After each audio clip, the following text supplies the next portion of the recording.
Hi, my name is Emma Latherow, and I'm the junior senator from Ashland Paul Blazer High School. This is Gavin Couture, the Ashland senior senator. This year's Student Senate plan is a continuation of last year's with our Grab and Go breakfast program and our Catmobile. At the start of this school year, we surveyed our fellow classmates in an attempt to measure food insecurity at our high school. 53% of participants surveyed were not eating breakfast on a regular basis. The most common reason for this were that students were running late to first period in the mornings and they did not have time to grab breakfast from the cafeteria. 65% of students surveyed said that they would in fact participate in our Grab and Go breakfast program this year. We were encouraged to see so many students interested in continuing second chance breakfasts. Our aim this year is to increase student focus in classrooms by feeding students in the morning and providing meals for low-income students. Grab and Go Breakfast, a program started last year, will be expanded with available Senate funds. Between first and second period, food carts will be located throughout campus so students can quickly grab a prepackaged meal and go to class. The implementation of this project involves many people.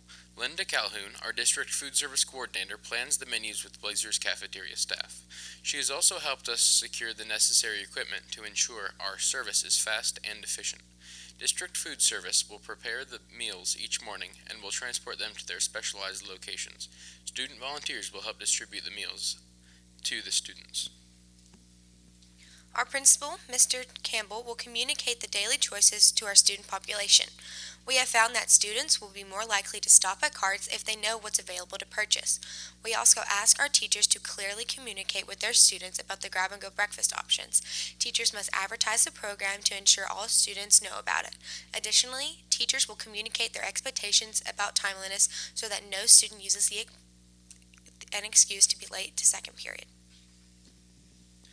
The biggest constraint last year was time. We only have 5 minutes in between first and second period to serve roughly 100 to 120 students. To combat this constraint, we are adding a new cart and new location for more efficient service of Grab and Go breakfasts.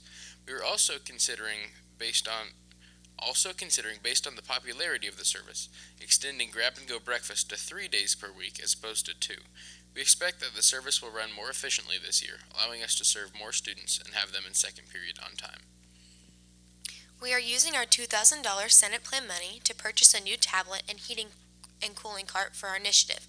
All of our meals served meet USD regulation, so we will not be required to purchase the food. Students get this breakfast for free because it meets the necessary regulations.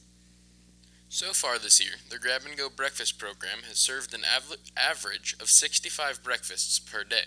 Although we'd like to see these numbers go up, we are thrilled to find that more students are eating breakfast in our cafeteria, so overall numbers are in fact healthy. We are setting a goal to serve 100 students on average per day with the use of our carts. Are there any questions?